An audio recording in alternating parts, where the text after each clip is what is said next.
We're devastated, upset, angry, hurt. Over and over again, we keep coming to the system, asking the system to let us know that our lives have value.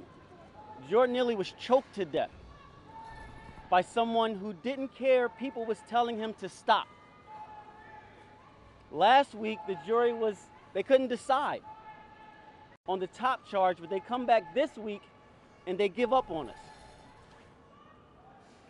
The family's hurt. I promised this family that we would get justice. We're still going to do that. We're going to move forward with our suit. The district attorney did a good job, but the jury in this case let us down. So now here's what we have. We have a call to action, because you have to do something with this anger and with this rage. Our call to action is to take care of each other. We can't rely on outside people.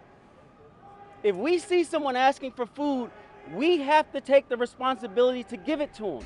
If we see someone cold, to give them a coat. If we see someone going through something, to ask them if they're okay.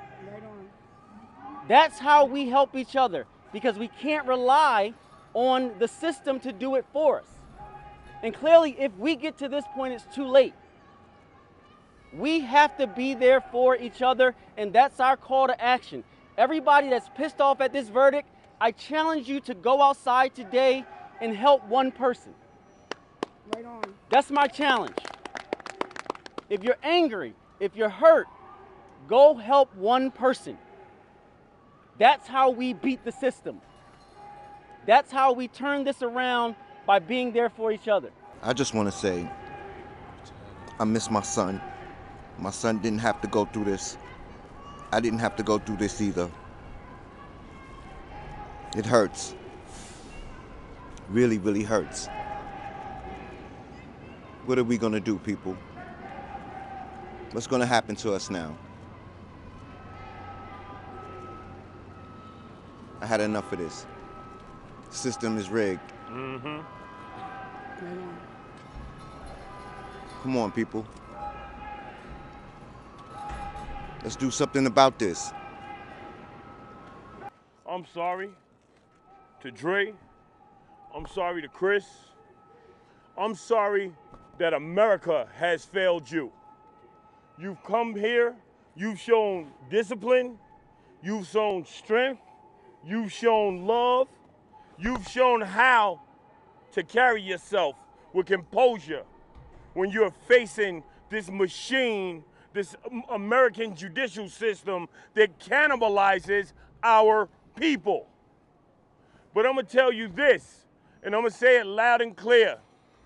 Let the marchers march, and let the steppers step.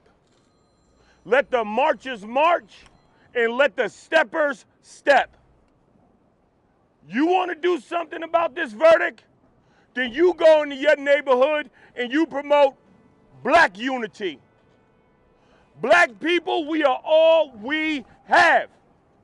This system protects every other group except for the very people that built this country. Say it. Every group that comes here gets privileges, gets benefits, except for the very people whose fingerprints are on the bricks that built this country. There is no love for black people. There is no love in the system. Non-white jurors, how could there not be an uproar that the same person who got off Kyle Rittenhouse, who got off O.J. Simpson, was used here? And shame on you, celebrities and politicians who claim not to be racist, because the racists spoke loud and clear. John McCain's daughter, she had something to say. I think she incited a riot for the right. Phil Mickelson, he had something to say. Kid Rock donated $3 million. And if you look on social media, if you look at the hatred spewed across against us, against black people, against a man who was sick, because when there's a crisis of drugs in America, I'm sorry, it's only a crisis when it's a white person, an opioid crisis. Jordan was labeled a drug addict and labeled a crackhead. The only crime that Jordan Neely was guilty of was the color of his skin. Come on. But luckily for Daniel Penny, his skin was not like Jordan's, because you honestly wouldn't have seen our face. The NYPD would have arrested him after 3 hours. The justice system would have found him guilty. And shame on this jury. Because to be real, they didn't even try. Once the lesser charge was removed, they came back an hour later and said it was deadlock. Less than an hour and 20 minutes later, they said not guilty. These wonderful white people, I hope they celebrate their Christmas while the Neely family is praying and asking God for comfort. God damn them and God damn America.